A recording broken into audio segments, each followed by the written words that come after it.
नमस्कार। ओम नमः शिवाय। आज हम वर्णन करेंगे शिव पुराण की पंचम संहिता उमा संहिता में, जहां हमें एक बहुत ही महत्वपूर्ण विषय मिलता है।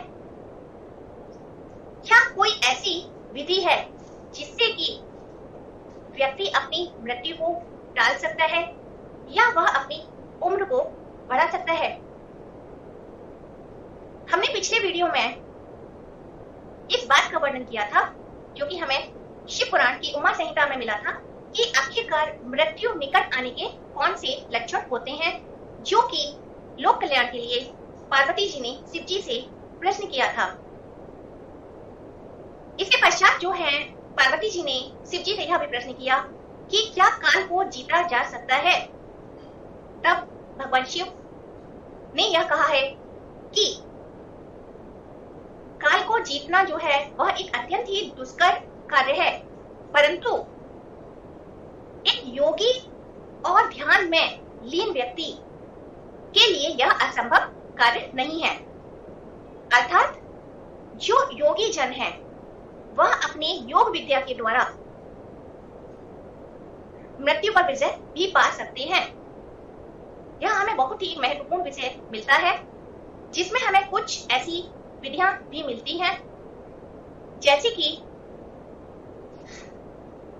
यदि एक व्यक्ति मृत्यु और रोग से रहित होना चाहता है तो वह जो योग क्रिया है शब्द ब्रह्मा को सुनने की, वह उसका अभ्यास करे, जिसमें कि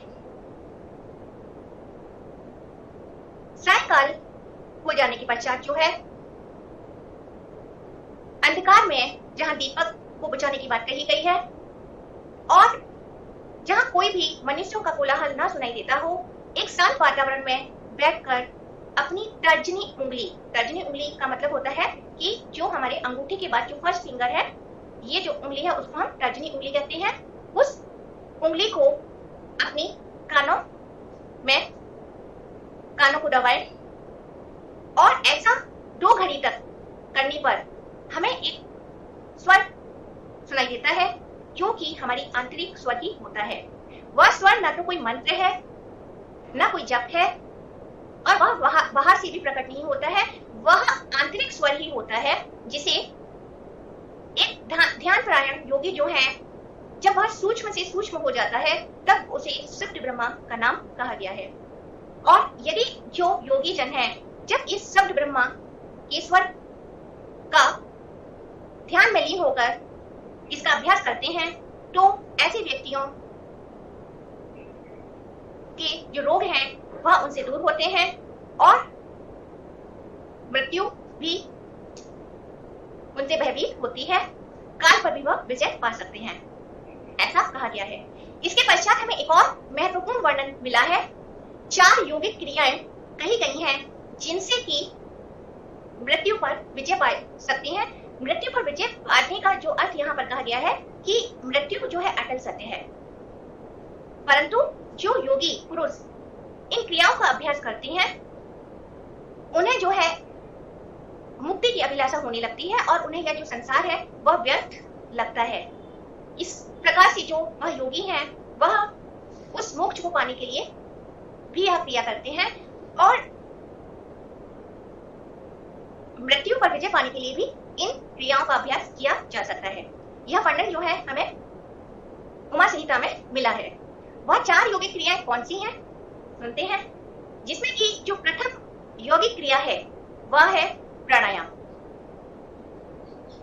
हमें प्राणायाम का वर्णन मिलता है, जिसमें कहा गया है कि जो यह शरीर है वह पंच तत्वों से मिलकर बना है, और वह जो पंच तत्व है वह पृथ्वी, अग्नि, वायु, आकाश है।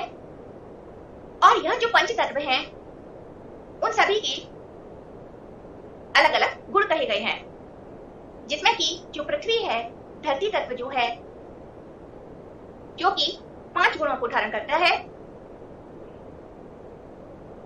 जल के 4 गुण, अग्नि के 3, वायु के 2 और आकाश तत्व के केवल एक ही गुण शब्द कहा गया है।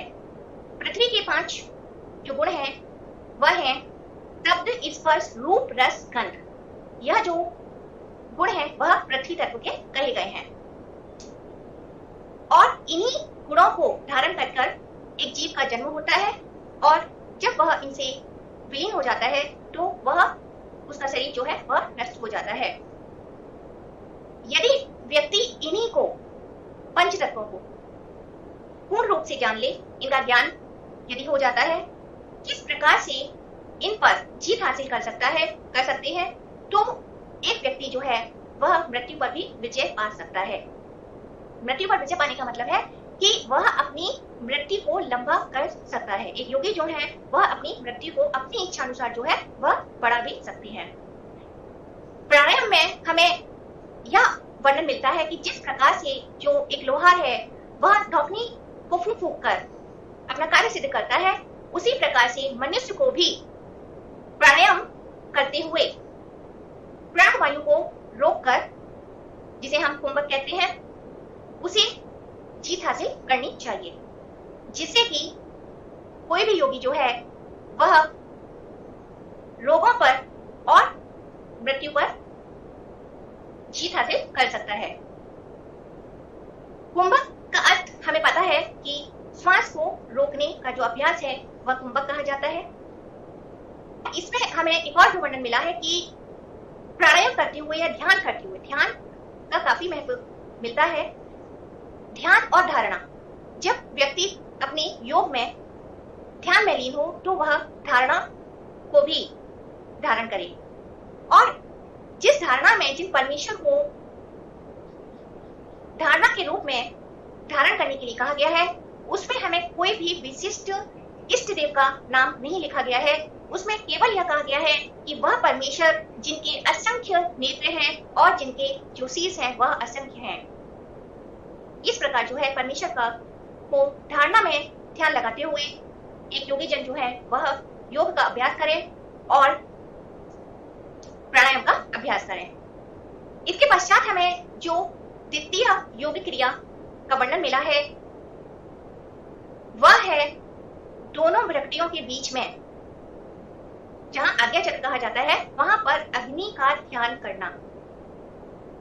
पहला जो प्राणायाम है वह वायु को पर विजय पाने के लिए कहा गया है। पहला जो प्राणायाम है क्योंकि वह वायु से संबंधित है, जहां हम वायु पर जीत हासिल करते हैं, उसी तरह से जो द्वितीय है वह अग्नि पर जीत हासिल करने के लिए कहा गया है, जिसमें कि जो व्यक्ति है वह एक शांत वातावरण में, जहां कोई कोलाहल ना हो, आसन पर बैठकर अंजलि बांधकर दोनों नेत्रों, जो दोनों नेत्र हैं उनमें जो बायां है वह चंद्र को संकेत करते हैं और जो दायां नेत्र है वह सूर्य को, और इन दोनों के बीच में जो मध्य भाग है वह अग्नि का स्थान है, जिसे भगवान शिव का तृतीय नेत्र भी कहा गया है। तो जो कोई भी योगी जन है वह उस अग्नि क्षेत्र पर, जहां पर आज्ञा चक्र कहा जाता है, जो मध्य क्षेत्र है, यहाँ पर ध्यान केंद्रित करें। एक समय के पश्चात यह कहा गया है कि यदि योगी जन जब ध्यान में लीन हो जाते हैं तो वह वहां पर प्रकाश को देखते हैं। जो प्रकाश है वह सफेद, लाल, नीला, हरा, पीला, सप्तरंगी इस प्रकार का हो सकता है। तो यह जो है किसी भी व्यक्ति की आयु को बढ़ाने वाला कहा गया है। और इसमें एक और जो मुद्रा की बात कही गई है कि दोनों नेत्रों को दबाते हुए अपनी उंगलियों से, दोनों बंद नेत्रों को दोनों उंगलियों से थोड़ा दबाते हुए बंद आंखों से ही वह उस आज्ञा क्षेत्र पर अग्नि का ध्यान करें। इस प्रकार से जो है योगी क्रिया का वर्णन हमें मिलता है शिव पुराण में। और इसके पश्चात हमें तृतीय जो योग क्रिया है उसका वर्णन मिला है, जिसे हम शीतली प्राणायाम के नाम से भी जानते हैं, जिसे कहा गया है कि वायुपान करना। व्यक्ति और योगी अपने मुख को एक चोंच की आकार के रूप में बनाए, जैसे पक्षियों की चोंच होती है, और जीवा को, मुख को करते हुए जीवा को मोड़ना है और उन्हें ध्यान मुद्रा में बैठकर वायु को अपने अंदर ग्रहण करना है। इस प्रकार करने पर एक समय के बाद जो है शीतल बूंदें जो है वह मुख में आने लगती हैं, और उन शीतल जो बूंदें आती हैं उन्हें जो है अमृत के समान कहा गया है, जो कि एक व्यक्ति के शरीर को स्वस्थ बनाती हैं और आयु प्रदान करती हैं। तो यह हमें एक वर्णन मिला तृतीय योगी क्रिया का, और इसके पश्चात जो चतुर्थ योगी क्रिया है उसका हमें वर्णन मिला है, जिसे कहा गया है कि जो जीवा है, जो मनुष्य के अंदर जो जीवा होती है, उसे